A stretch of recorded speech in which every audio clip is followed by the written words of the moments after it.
Hello student, আমি Arghya Mukherjee and welcome to my YouTube channel Mukherjee commerce academy. আমার YouTube চ্যানেলে তোমরা পেয়ে যাবে ক্লাস 11 থেকে শুরু করে বিকম পর্যন্ত অ্যাকাউন্টস এর উপর রিলেটেড সমস্ত টপিকের একদম এ টু জেড, একদম বেসিক লেভেল থেকে শুরু করা অ্যাকাউন্টস এর কনসেপচুয়াল ভিডিও। তাই দেরি না করে আজই আমার ইউটিউব চ্যানেলটা সাবস্ক্রাইব করে নাও আর নিজের বন্ধুদের শেয়ার করতে ভুলো না জানো। চলো শুরু করা যাক আজকের ভিডিও। হাই ফ্রেন্ডস, আমি Arghya Mukherjee and welcome back to my YouTube channel Mukherjee commerce academy. আজকে আমরা কনসাইনমেন্টের সেকেন্ড পার্ট নিয়ে আলোচনা করতে চলেছি। আর এই সেকেন্ড পার্টে আমরা কনসাইনমেন্টের ফরম্যাট বানাবো। ভিডিওটা যাতে বেশি লং না হয় তার জন্য আমরা কতগুলি পার্টে ভিডিওটাকে বানাচ্ছি, পুরো কনসাইনমেন্ট চ্যাপ্টারটাকে, যাতে তোমাদের বুঝতে সুবিধা হয়।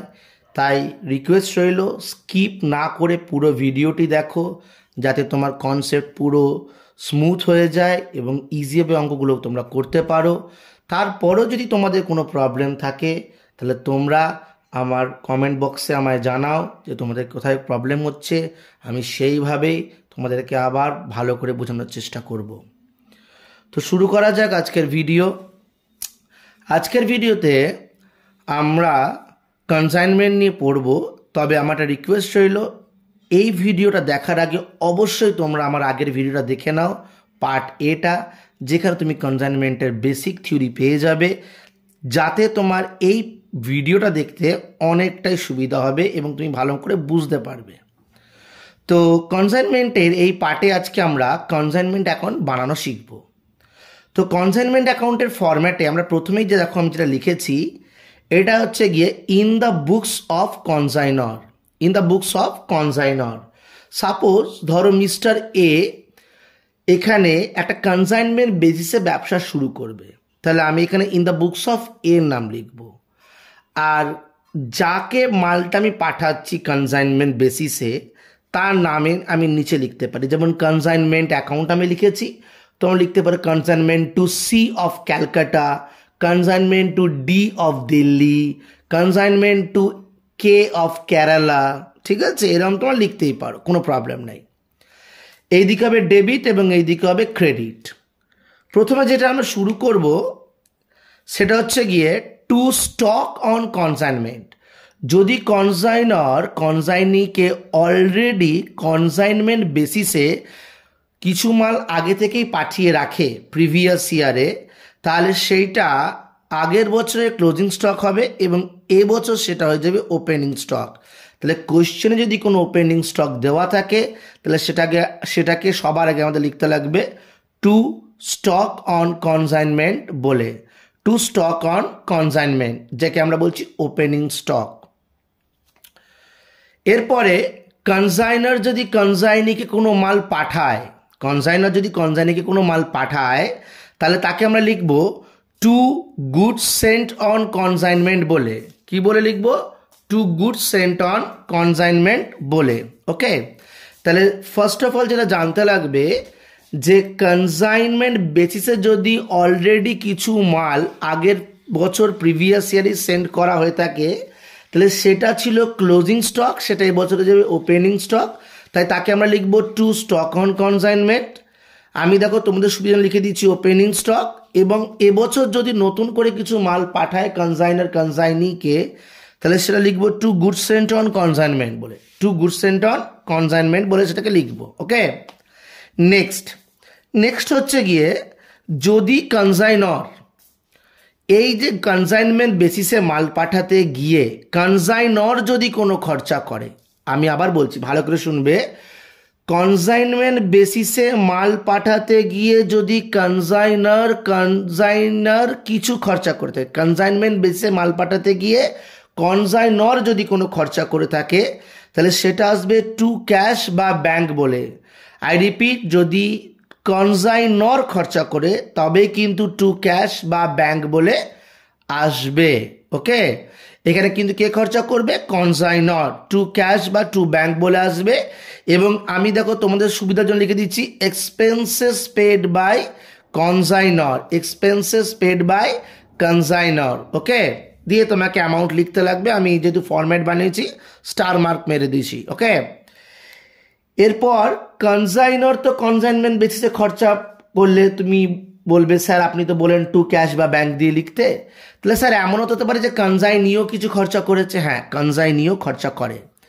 যদি কনজাইনি খরচা করে তাহলে সেক্ষেত্রে সেটা আসবে টু কনজাইনি অ্যাকাউন্ট বলে। আই রিপিট, কনজাইনমেন্ট বেসিসে যদি কনজাইনি কোনো খরচা করে তাহলে সেটা আসবে টু কনজাইনি বলে। এবং দেখো লেখা আছে expenses paid by consignee, expenses paid by consignee, অর্থাৎ এখানে যদি কনজাইনমেন্ট বেসিসে কনজাইনি কোনো খরচা করে তাহলে সেটা কনজাইনি নাম দিয়ে আসে, নাম দিয়ে। যেমন ধরো সাপোজ কনজাইনার এ আর কনজাইনি হচ্ছে ধরো বি, তাহলে যদি কনজাইনর খরচা করে মানে যদি এ খরচা করে তাহলে টু ক্যাশ বা ব্যাংক বলে আমি লিখে দেব। ধরো টু ক্যাশ বা ব্যাংক বলে লিখলাম loading charges, unloading charges, godown rent, যা যা খরচা হবে সবগুলো আমি এখানে লিখে দিলাম। কিন্তু স্যার যদি কনজাইনি খরচা করে তাহলে কি করব? যদি কনজাইনি নাম ধরো সি, তাহলে আমি এখানে লিখলাম তোমার কাছে কনজাইনি, কিন্তু তুমি লিখবে কি বলে? টু সি বলে লিখবে, টু সি বলে লিখবে। দিয়ে কনজাইনির ধরো খরচ, আমি তোমাকে এক্সাম্পল দিচ্ছি, ধরো লোডিং চার্জেস, আনলোডিং চার্জেস, ঠিক আছে, প্যাকিং চার্জেস, যাবতীয় খরচাগুলোকে তুমি পরপর লিখে সাম করে আউটারে লিখে দেবে। ক্লিয়ার হচ্ছে কনসেপ্ট? তাহলে কনজাইনর খরচা করলে সেটা টু ক্যাশ বা ব্যাংক বলে আসবে, আর কনজাইনি খরচা করলে সেটা কনসাইনি এর নামে আসবে। ওকে, এরপরে আবার লেখা হয়েছে টু কনজাইনি অ্যাকাউন্ট। দেখো লেখা হচ্ছে কমিশন। তো এখানে তোমাকে জানতে লাগবে কনজাইনর তার যে মাল সেটা তো কনজাইনি বিক্রি করছে কনজাইনমেন্ট বেসিসে, তো কনজাইনর তার জন্য কিন্তু কনজাইনিকে একটা কমিশন পে করে। কি জন্য কমিশন পে করে? যাতে কনজাইনি কনজাইনারের হয়ে প্রোডাক্টগুলো সেল করে দেয়। তাহলে এখানে যদি কনজাইনার কনজাইনিকে কোনো কমিশন দেয় তাহলে সেটা টু কনজাইনি বলে বা কনজাইনি নামে, যেমন ধরো কনজাইনি নাম বললাম এখন তোমার সি, তাহলে টু সি বলে লিখতে হবে কমিশন বলে। এবার কমিশনও আমি তোমাকে আগের ক্লাসে বললাম তিন প্রকারের হয়, অর্ডিনারি কমিশন, ডেল ক্রেডিয়ার কমিশন এবং স্পেশাল কমিশন। তিনটে কমিশন যদি থাকে তিনটেকেই আলাদা করে স্পেসিফিক্যালি তোমাকে দেখাতে লাগবে আলাদা আলাদা করে। ওকে, নেক্সট টপিক হচ্ছে কি তোমার এইদিকে আমরা কি লিখবো? দেখো কনজাইনার যে মালটা পাঠাচ্ছে সেই মালটা তো কনজাইনি সেল করছে, তাহলে যদি কনজাইনি সেল যখন করছে তখন বাই কনজাইনি অ্যাকাউন্ট বলে লেখা হচ্ছে। তোমার কাছে ধরো সি নামে এসছে কনজাইনি, তাহলে তুমি লিখবে বাই সি ব্র্যাকেটে সেল প্রসিডস লিখতে পারো। এবং সেলও কিন্তু দু প্রকারের হয় আমরা জানি, একটা হচ্ছে ক্যাশ সেল আর একটা হচ্ছে ক্রেডিট সেল। তুমি চেষ্টা করবে যদি কোয়েশ্চেনে আলাদা আলাদা করে দেওয়া থাকে ক্যাশ সেল ক্রেডিট সেল, তাহলে কিন্তু এরকম ক্যাশ সেল আর ক্রেডিট সেল তোমাকে ইন্ডিভিজুয়ালি আলাদা আলাদা করে দেখিয়ে তারপর তুমি ইনারে অ্যাড করে আউটারে লিখতেই পারো, কোনো প্রবলেম নেই। আর যদি এরকম না থাকে জাস্ট নর্মাল থাকে তাহলে তুমি নর্মাল লিখে দেবে। ওকে, এরপরে অনেক সময় কি হয় না, আমরা যখন কনজাইনমেন্টে মাল পাঠাই ধরো যেতে যেতেই ইন ট্রানজিটেই বা তোমার গোডাউনের মধ্যে কোনো আগুন লেগে হয়তো কি হতে পারে না, গুডসগুলো লস্ট হতে পারে বা হারিয়ে যেতে পারে, ড্যামেজ হয়ে যেতে পারে, তো এটাকে বলা হচ্ছে অ্যাবনর্মাল লস। তো যদি ইন দ্যাট কেস কনজাইনমেন্টে যদি কোনো অ্যাবনর্মাল লস হয়, এটা কিন্তু একটা ব্যাপক ভাইটাল টপিক যেটা আমরা পরে একটা নোটে আলোচনা করবো এর পরের ভিডিওতে, সেখানে আমরা এটা নিয়ে পুরো বিস্তারিত আলোচনা করব। কিন্তু এখন আমি তোমার যেটা বলছি সেটা হচ্ছে যদি কোনো অ্যাবনর্মাল লস হয় তার যে ভ্যালুটা বেরাবে সেটা এখানে লেখা হবে।